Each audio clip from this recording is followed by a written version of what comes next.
Good morning, everyone. Today we have Chris Jones with us from Magic Source. Chris and I have been talking to each other for a long time. Chris has been a mentor of mine, and we've had amazing conversations about building startups, how you get through it, how you build the mindset, getting introduced to investors, and obviously the important stuff such as building pitch decks. So I thought it would be wonderful to get Chris on the show today to talk about what he's working on specifically in his own startup and what he's seeing in this changing landscape that we find ourselves in. Because I think Chris and everybody would agree that it's very competitive and is very different to anything we've seen for the last 10 years. Good morning and welcome, Chris. No, thank you. And thanks for asking me on. Yeah, just to jump straight in, I guess it's definitely changed from 10 years ago. It's definitely changed from even 2-3 years ago. And we used to talk about filters for startup founders, where if you had a back of a fag packet idea, then you're in amongst about 100,000 people. And then distilling it down, you'd be in about 1 million people, and then about 100,000 by the time you actually got to a product, and about 10,000 if you got a product and some revenue.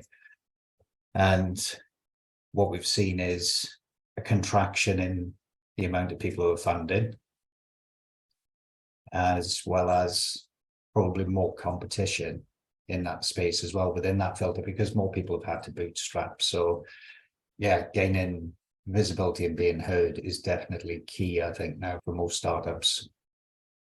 Ties into obviously what I do. Just background on myself, I mentor across 3 different accelerator programs, also a venture builder for another company in an entrepreneurial residence, and head of founder education for Diversity X. And in amongst all that, I find time to be founder of Magic Source as well. So how do you find time? Everybody keeps asking me this, but I think it's the case that I've got one of those minds that I guess I'm also lucky that my job is my hobby. Yeah. So I love doing what I do, whereas some people may go off and do some other stuff. My brain's always taking over on ecosystems and geeking out on so much data. There's just so much fun to be had in the startup world with trends and data and people and everything. So it just encompasses everything I like in one place. Amazing. Yeah. So tell us, what is Magic Source? Because I think that's your real project at the moment. Tell us a little bit about that. Yeah, it's my passion. Started a couple of years back during the pandemic. One thing I'd noticed after mentoring startups and having them raise about 35 mil across a couple of years was all early stage, was that many of them made the same mistakes, that only about 3% of startups get to go on accelerator programs, and that underrepresented founders had to do a hell of a lot more to get investment. So I wanted to build a platform that gave greater visibility, and there's the theme, to underrepresented founders, give them a platform globally to be able to get in front of investors when they're investor ready. And until they're investor ready, how to bootstrap their way and build out that proof of concept until they've got a commercialized business that they can make some money with until that inflection point is ready. Absolutely. So from my own experience, I've seen that it seems to be much harder to get in front of investors. Are you finding that it's difficult to have those initial first meetings with investors? Yeah, the maths are against people on that. If you look at funds, there are probably around 20 funds in the UK that are actively deploying capital, and each of those are probably only writing 8 to 15 checks a year between them. So that doesn't fund a lot of pre-seed startups. And that's the 20 I'm on about, is funding right at that early stage, the pre-seed stage. There's a heavy dependence on angels and syndicates. Syndicates now want to see a much stronger proof of concept before they'll invest too. They want stuff that's further down the line. I'm seeing more almost seed stage deals being done with syndicates than pre-seed. And engaging with investors, particularly in the UK, cold outreach really doesn't work. You need to build relationships. So the funding landscape there if you need people to fund at the earlier stage to help you build out your tech or build out your moat. It's going to require building relationships, identifying those angels, building relationships with them and understanding them before you even get to the question of them potentially investing in your startup. Brilliant. So how do we, for me, I found I'm quite far up north and quite rural. And so I know that we've often spoken about that network and that visibility. And I really struggled with that as I was going through the process initially, because it's how do I get to meet these people? How do I get those introductions? So what would your advice be in terms of how do new founders who are just breaking into that startup ecosystem go about starting those relationships and getting that network built? Yeah, particularly when you're outside of the London bubble. You have to remember the signal to noise ratio isn't great in London. Even London investors are quite envious of the signal to ratio for good startups and finding good startups outside of London because they are more visible. So that's great. That's always going to stack in people's favor when they're outside of London. But the networking aspect, you're right, is hard.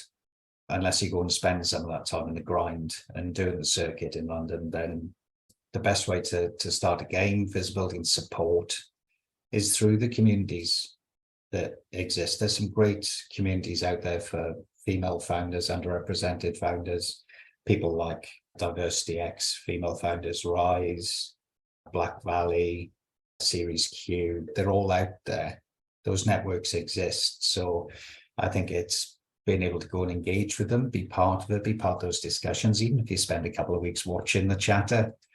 But most of them allow you to engage in different ways as well. So it's WhatsApp, it's through forums, it's through getting together and meeting in person at regional events, as well as virtual networking events. And I think that way there's enough for people to find their way and build their confidence, because as well as anyone else, part of it is building confidence and knowledge. And I think anything that can help founders do that and not just be overwhelmed by the amount of, there's a dichotomy of advice and information that comes out of the likes of LinkedIn and Twitter. Yeah. Can basically pull a founder in about 30 different directions at once. So I think being able to share some of those experiences in communities like that, I think that way people help bring you back on track and bring back that focus and encounter people who've been through the mill. And yeah, don't listen to that noise. Don't listen to that noise. You don't want that kind of investor anyway, because if that's the kind of attitude they're coming out with, they're not right for you. It's about trying to find those like minds. And I think only by projecting who you are and your own mission and your own values, do you start to find out who those people are that resonate. And I had examples of meeting some great people, particularly over Christmas when I opened my own roundup for Magic Source initially. I did a trial just to see where we were at, and started to get people actually contacting me, investors contacting me and saying, really like what you're doing, can you tell them more? And that's the point you actually want to get to, is people saying, I really like your mission, I really like your values, can we talk about what your actual product is? Yeah. So I found that when we were in the accelerator, we spent a lot of time developing that mission and developing those values and the pitch deck. But where I found we got stuck was you were always waiting for that opportunity to share that with a potential investor or partner. So we put a lot of work into that. So how would you say founders can start to share that mission out and start to attract, because that's really where you want to be, where people start calling you and start reaching out to you. How can founders go about achieving that? You know me, is the process-driven part of my brain is just going to take people right back to a canvas and 6 M's, isn't it? Yeah. And it's true. I think being able to distill really what your mission is and who you are, I think people overlook that. A lot of founders do overlook that. They get overly excited by the solution that they're building, the product that they're building.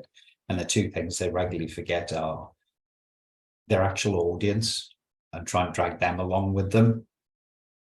So it's not just the investors, and particularly now we're in this world of trying to be able to bootstrap. I think the more customers you can bring with you on your journey and talking about why you're solving the problem. It's that Simon Sinek thing, which is obviously a great video for anybody to check out, is that people buy why you do it, not what you do. Yeah. So I think being able to drag people in on that journey early on really helps. And I think what you talk about is, this is what we're doing. This is the kind of help I need. Show your vulnerability, show your honesty. You don't have to post every single day, because if you do, you're diluting that kind of effect. I think just being able to post something that's impactful at the right times to the right audience starts to build its own effect. That's the little butterfly beating its wings. Yeah, it starts to get you noticed on things like LinkedIn and Facebook and Twitter. Yeah, it does. And as you've probably seen, that even though I might not have the metrics of engagement of somebody like Jason Calacanis or whatever, what I have is the kind of audience that I want to curate, the people that I want to help, which is part of my mission and me anyway. It runs through me like a stick of rock. Then they identify with what I'm doing. So they like what I do, and I bloody love what they do. So it's a mutual thing. There's a reciprocity to it all. And the same goes, this runs as a thread throughout everything you should do as a founder and as a person, is reciprocity should run through. You can't pull, before you can sort of push a little bit as well and give them help before you call for anything back from people. Yeah, absolutely. So for us, we found that actually being very visible in terms of sharing what we're doing, sharing why we're doing it on LinkedIn has been amazing. We've had, in one day, we had 21 messages. Yes, please help me. I don't know how to do this. Do you think founders really struggle with being that building in public process and sharing that vulnerability publicly on things such as social media? You've been on Accelerator themselves, and one of the first questions is, how often should I post? And I don't think it's even that. I think it's what you post. And my advice to founders has always been, like, I really don't want to see you posting crap every day. So if there's something that's likely to be of value to your customers, to your network, share that and just be genuine around it and the benefit it can have, and invite questions around it or invite discussion around it, because none of us are ever too wise not to learn. Yeah, absolutely. Isn't that the kind of mantra of Magic Source, is that you've done your work, but there's so much still to learn. So tell us, what's actually inside Magic Source? What kind of topics are you covering? It's a living, breathing thing. One of the things that annoyed me about most of the platforms and stuff that I've seen is that a lot of them pile all of this content onto a big page. I love the idea behind the Antler Academy and the YC library, but quite often there's stuff that's uploaded onto there and then forgotten about. And it doesn't cater to all learning styles either. Yeah. And it's not in a structured way. So that really hurt my brain. So what we did was build something out almost in the narrative of a pitch deck, right from people learning the startup lexicon and the sort of buzzword bingo you'll encounter within the startup world, and then go through in a narrative of, this is what you should do from a construct point of view. Start off with a canvas, force yourself to be concise from the outset, then move on to your 6 M's so that you can build out an elevator pitch. Then you build a deck. Because what you've learned to do is sum up who you are and what you do in a very succinct way before you even get as far as putting stuff into a deck. We're not a magic bullet. We're not going to say it's 100% going to guarantee you investment, because nothing does. But what it hopefully does is give you a set of high-level strategies that teach you how to build a business that will get to a proof of concept, that will help you build out a pitch deck so that when you do go for investment, you will be investment ready. And then even the strategies of not carpet bombing investors when you do have a pitch deck, but thinking from an iterative perspective, as you would with your product when it goes out. Test, iterate, review, then take it out to more investors in the same way you would with your product. So we try and teach those good habits from the outset with each of those modules so that people are building a company in a way that gives them a route to commercialization and proof of concept, so that it becomes a validated business that even if they didn't get investment, is building revenue. And as well as anybody, if you can get the business to a point that you can kick the crutches away from doing other work into your passion, that's the point the flywheel starts. And you can look to, again, use that visibility and reciprocity to build out your net promoter score and improve what you do and make the customer experience fantastic for everybody that comes through the door. You think that by actually achieving that bootstrapping process where you are self-sufficient enough to, like you say, to live off of this little business, that is key to actually then securing the funding to then grow beyond that? I think there's a lot fewer investors who have appetite for pre-seed, that very early stage, idea stage. Unless you're part of a network and group of friends that probably had a silver spoon up their arse, then it's very difficult to raise based on the back of a napkin these days. So you definitely have to get to a point at which you can prove concept that you've got that traction and that revenue. And you just look at that growth curve itself. If you can take something from nothing to the point you can kick away wherever you were earning in wages at that point, whether it be $2,000 a month, $3,000 a month, $6,000 a month, $10,000 a month, you look at that growth trajectory and being able to kick that away, and then the money's just coming from that business. All of a sudden you have two things that investors love, which is a proof of concept and momentum.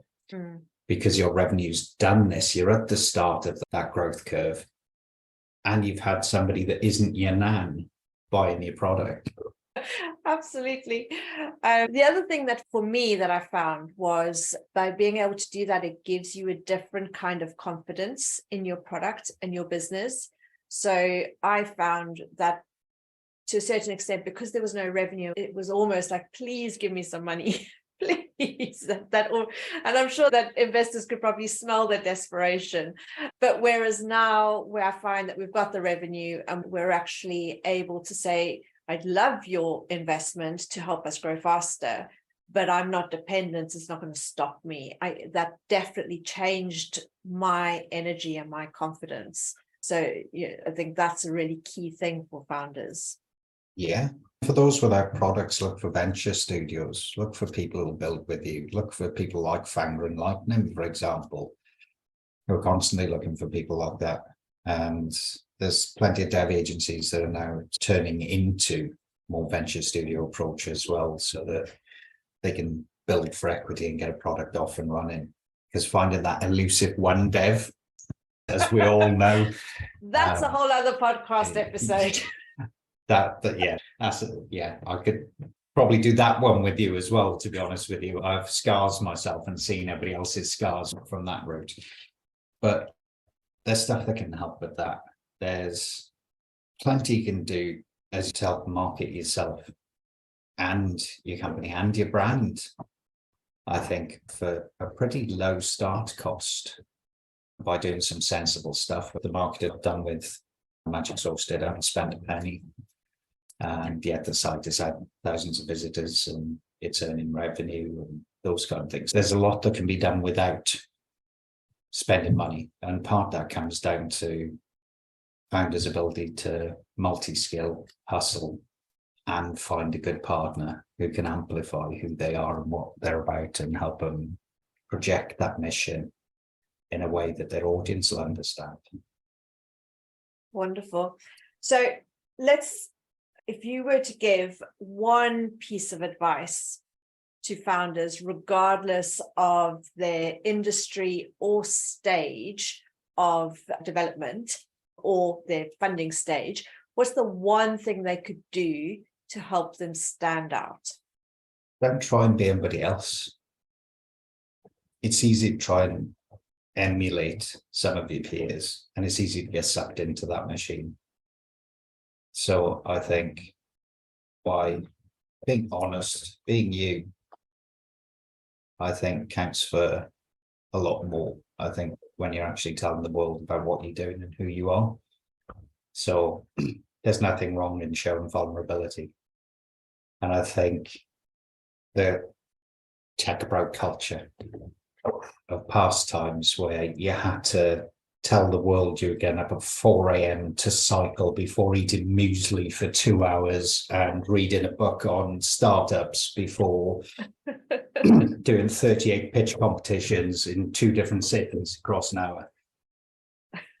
I think it's bullshit. I think being able to share that vulnerability as well and saying, look, I'm struggling with this part of the journey that I'm going through, I think is a pretty cool thing. And admitting where you're not smart, because again, it's amazing where that help comes from when you make some of these admissions too. Some of the more vulnerable posts I've posted have pulled some fantastic people out the woodwork. You just need to do this, or you just need to do that. And I've tried to reciprocate and help them when they're further down the line. I check in with them and say, are you good? Do you need any help with anything? And I think just building those relationships, I think we're in a different world since the pandemic. And I think people are more accepting of building relationships across continents within the startup ecosystem that can help each other. Because I think there's a realization we're all in the same boat, whether we're investors, founders, advisors, agencies. I think the more we can look to be more honest with each other and share with each other, then the more help we can give each other and the more likely everyone is to succeed. Absolutely. I love that. I think that collaboration is the strength of founders if they're willing to tap into it. So as a kind of last question, give us a plug. Where do we find Magic Source, and how do we tap into that ecosystem and that knowledge that you've got going? Yeah, Magic Source can be found at magicsource.online. Really complex. There's loads of free resources on there too, blogs. We just launched a diversity directory on there too to help underrepresented founders find their tribe. But you'll be able to find our modules on there. Our new platform's currently in development as well. So I'm hoping we'll have a new platform to show within the next couple of months. Amazing. But until then, yeah, the modular access for founders and angels, brand new angels, that went up yesterday. So that's brand new. So if you're a new angel and you want to learn how to build your own deal flow and assess startups, that's on there. And obviously, if you're underrepresented founders, we'll discount access, or you can get free hack packs as well. So the hack packs on there that are stuffed with templates if you're at ideation stage as well, which should help you flesh out your idea and at least get it on the road to proof of concept. Brilliant. I can absolutely attest to the templates that Chris has. If you are a new founder, I would definitely recommend you check them out. They've been massively helpful for us. So thank you very much. Been very kind.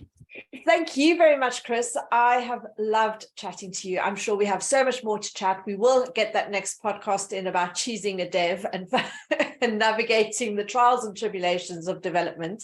But for today, I have absolutely loved chatting to you about visibility and about how founders can really start building those relationships and getting noticed online to find their partners, their investors, and hopefully their customers. So that's it from me, the Chirpy Bird, and I will see you next time.